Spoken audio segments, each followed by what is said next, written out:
Thank you very much, Steve. Sorry, I didn't hear you correctly there when you were introducing the young, agile, handsome dude. For a moment, I really thought you were talking about me. But then again, all I can say is, as a time I used to be built for speed, and now I'm built for comfort. But let's move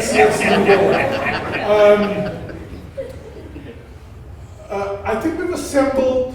There's only one thing wrong with the panel tonight. I really think there is no dearth of women analysts in the country. I think we're going to have to do better to get women analysts to join us, give us their perspectives.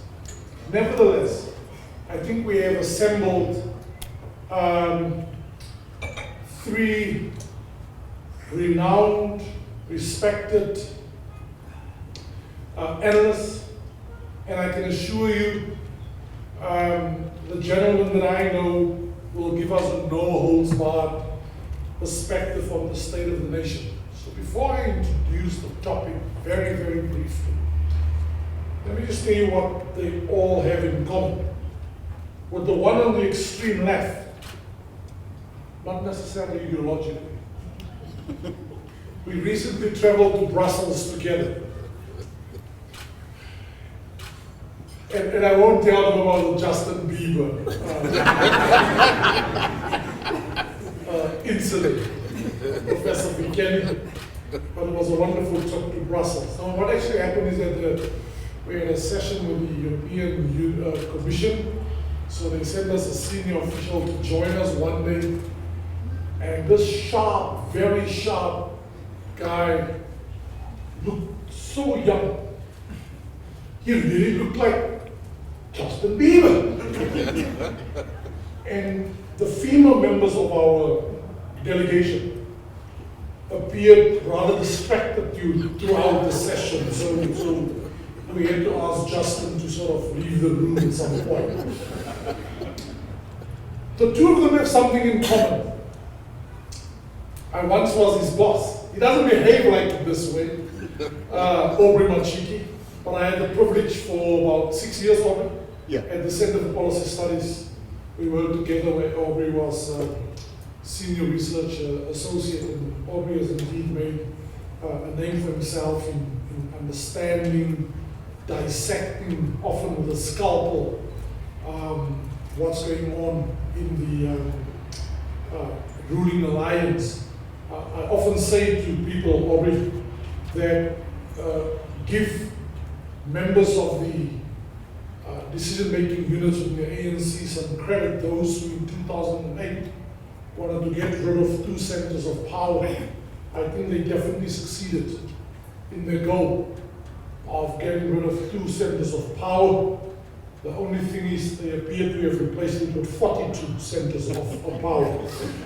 The gentleman here on the left, the alleged attractive, handsome young one, alleged. He represents Mapungubwe tonight, but his greatest claim to fame is doing a master's with the SARCHI Chair. That's his greatest claim to fame. David Maimela. Let's get serious and introduce the topic. And just some house rules. I'm going to ask each one of them. I'll start with Professor Fikeni, and I'll go to David Maimela, and then I'll ask Aubrey Machiki to each give us do for us a 7-minute at the most, just introduction, right, on the state of the nation. Now, I suspect that many of you are here to unpack last Thursday's state of the nation. And this brings me to just a few cursory remarks. It seems to me we can debate this thing from 2 perspectives.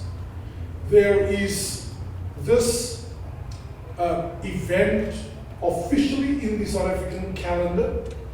It used to be the case before '94, and it certainly was the case until 2009, when President Zuma became head of state, that every second Friday of February, you could pencil in your diary, there would be this occasion called the State of the Nation, in which the President would do this address to the nation.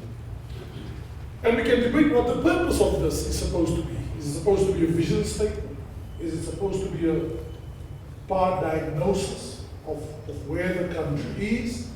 I can certainly share with you that it is my understanding that during the time of Presidents Mandela and Mbeki, it was also an opportunity to give a report back to the opposition in Parliament and the nation on achievements made during a set period or certainly the preceding year, and then certainly to spell out key strategic objectives for the following year. And then we can debate that aspect of the State of the Nation. But having these colleagues here, let's throw the more important question to them. What do they regard as being the state of the South African nation today? What are the most preeminent, pertinent, vital challenges faced by our country? What are the sense of progress that we've made, and in which areas? And where are we going? Or let's put it in terms of the question we threw out on Monday as well, when we launched the book of former Deputy Minister Paul. What is to be done? What is wrong? And what is to be done? I wish to assure you that you are certainly just as important as our panelists. So they'll make their introductory comments, and then we'll really open the floor for Q&A. And Professor Fikeni, being from UNISA, I should just warn you that UJ students are not shy to ask questions. So having crossed the yuck skate today, I hope you're ready for the onslaught that's coming your way. So without further ado, welcome Professor Fikeni. It's a pleasure to have you. The floor is yours. The University of Johannesburg. Rethink, reinvent.